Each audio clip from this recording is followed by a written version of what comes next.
Shalom sahabat sukacita sejati yang dikasihi Tuhan. Ada doa-doa yang diucapkan dengan air mata. Ada doa-doa yang lahir dari hati yang lelah. Dan ada juga doa-doa yang hanya mampu dipanjatkan dalam diam. Tetapi kabar baiknya, Tuhan mendengar semuanya. Tidak ada satupun seruan hati anak-anaknya yang luput dari perhatiannya. Sebelum kita merenungkan firman Tuhan hari ini, mari kita bersatu hati di dalam doa. Bapa di surga, kami bersyukur untuk kasih dan penyertaan-Mu sampai hari ini.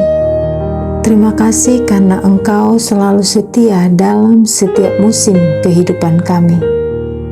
Pada saat ini Tuhan, kami membuka hati kami untuk menerima firman-Mu. Biarlah Roh Kudus berbicara secara pribadi kepada setiap kami.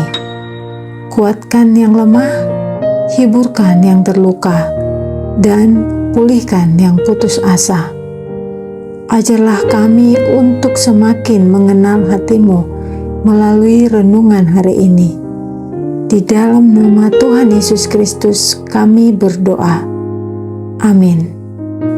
Sahabat sukacita sejati, renungan hari ini mengangkat sebuah tema yang sangat penting dalam kehidupan orang percaya, yaitu berdoa tanpa henti, yang diambil dari firman Tuhan 1 Tesalonika 5 ayat 17 yang berkata, "Tetaplah berdoa."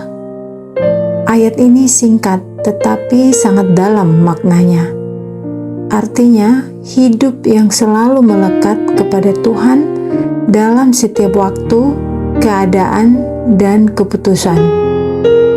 Tuhan tidak berkata kita hanya perlu berdoa ketika menghadapi masalah. Tuhan juga tidak berkata kita hanya perlu berdoa ketika membutuhkan mujizat. Tetapi Tuhan berkata, tetaplah berdoa. Artinya, doa bukan sekedar kegiatan rohani sesekali. Doa adalah gaya hidup. Doa adalah nafas kehidupan orang percaya. Di zaman sekarang, banyak orang hidup dalam tekanan. Dunia bergerak begitu cepat. Tuntutan hidup semakin besar. Banyak orang terlihat kuat di luar, tetapi sebenarnya sedang lelah di dalam. Ketika masalah datang, manusia cenderung panik.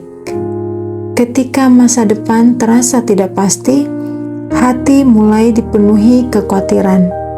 Dan seringkali tanpa sadar, kita mencoba menyelesaikan semuanya dengan kekuatan sendiri. Padahal, Tuhan tidak pernah menciptakan manusia untuk berjalan sendirian.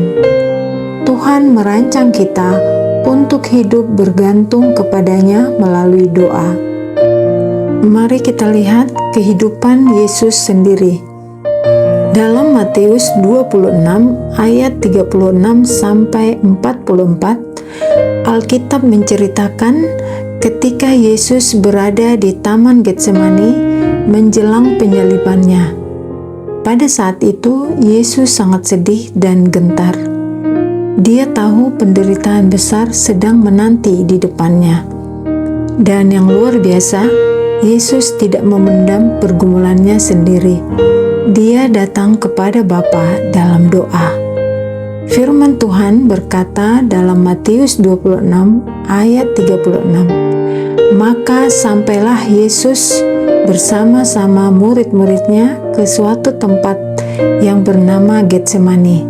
Lalu ia berkata kepada murid-muridnya, 'Duduklah di sini, sementara aku pergi ke sana untuk berdoa.'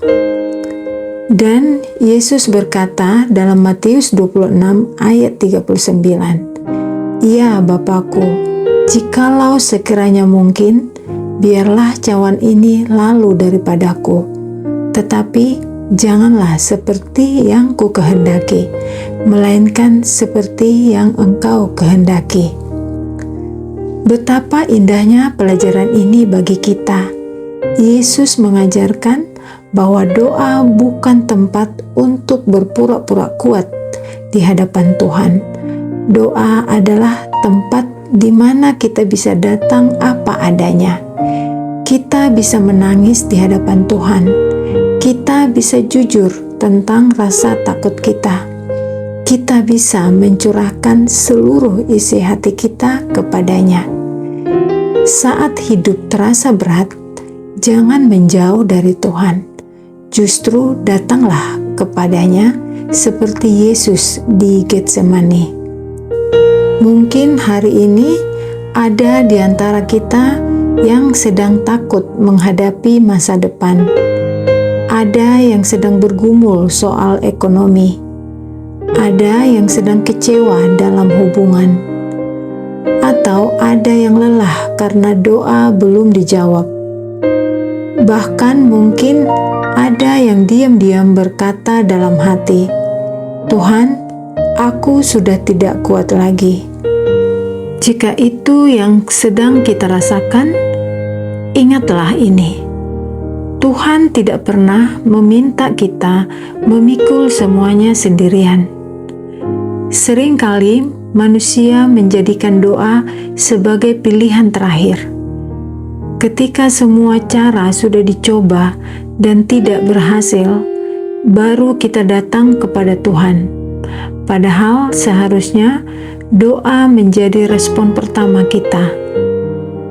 Firman Tuhan dalam Filipi 4 ayat 6 dan 7 berkata, "Janganlah hendaknya kamu khawatir tentang apapun juga, tetapi nyatakanlah dalam segala hal keinginanmu kepada Allah dalam doa dan permohonan dengan ucapan syukur.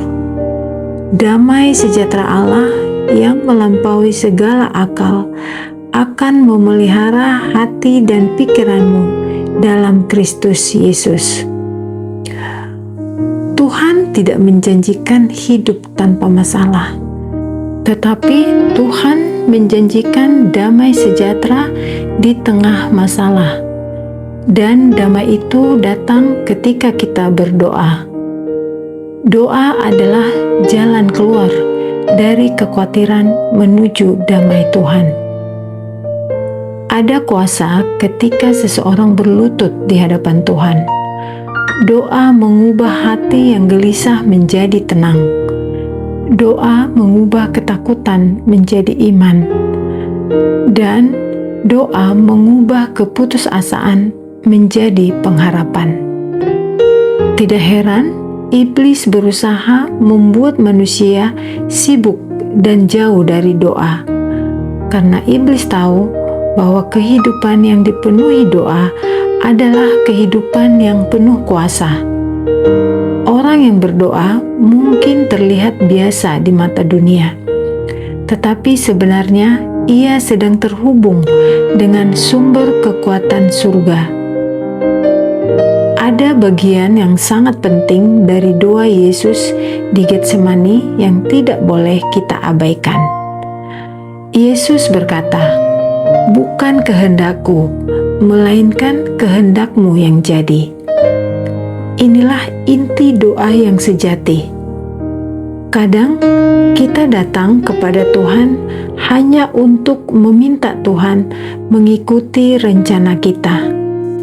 Kita ingin semua berjalan sesuai kemauan kita. Tetapi doa sejati bukan memaksa Tuhan mengikuti kehendak manusia. Doa sejati adalah membawa hati kita tunduk kepada kehendak Tuhan. Dan percayalah, kehendak Tuhan selalu lebih baik daripada rencana manusia. Mungkin hari ini kita belum melihat jawaban doa. Mungkin keadaan belum berubah. Tetapi jangan berhenti berdoa. Tuhan sedang bekerja sekalipun mata kita belum melihatnya. Jika sesuatu cukup penting untuk membuat kita khawatir, maka itu cukup penting untuk didoakan. Mari kita terus membangun kehidupan doa setiap hari. Libatkan Tuhan dalam segala hal. Saat bangun pagi, berbicaralah kepada Tuhan.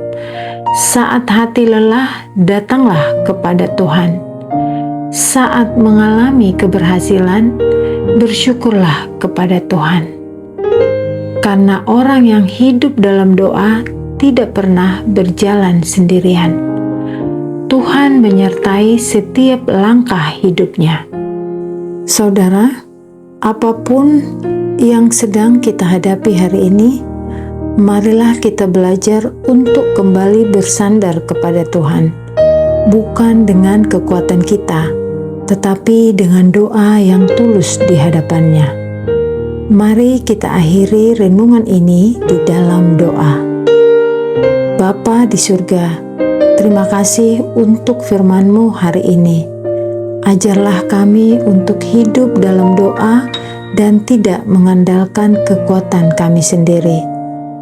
Ketika kami takut, kuatkan kami. Ketika kami lelah, hiburkan kami. Ketika kami mulai khawatir tentang masa depan, ingatkan kami bahwa Engkau memegang hidup kami sepenuhnya. Tuhan, bentuklah hati kami agar selalu selaras dengan kehendak-Mu. Berikan kami kerinduan untuk setia mencari wajah-Mu setiap hari. Dan biarlah damai sejahtera-Mu memenuhi hati dan pikiran kami, bahkan di tengah badai kehidupan. Kami percaya Tuhan tidak pernah meninggalkan kami. Di dalam nama Tuhan Yesus Kristus, kami berdoa dan mengucap syukur. Amin. Terima kasih telah mendengarkan renungan ini sampai selesai. Kiranya renungan hari ini mengingatkan kita bahwa tidak ada pergumulan yang terlalu besar untuk dibawa dalam doa. Tuhan mendengar setiap seruan hati kita, bahkan doa yang tidak sanggup kita ucapkan dengan kata-kata. Tetaplah setia berdoa. Jangan menyerah. Jangan menjauh dari Tuhan hanya karena keadaan belum berubah. Ingatlah, saat kita berdoa, Tuhan sedang bekerja sekalipun kita belum melihat jawabannya.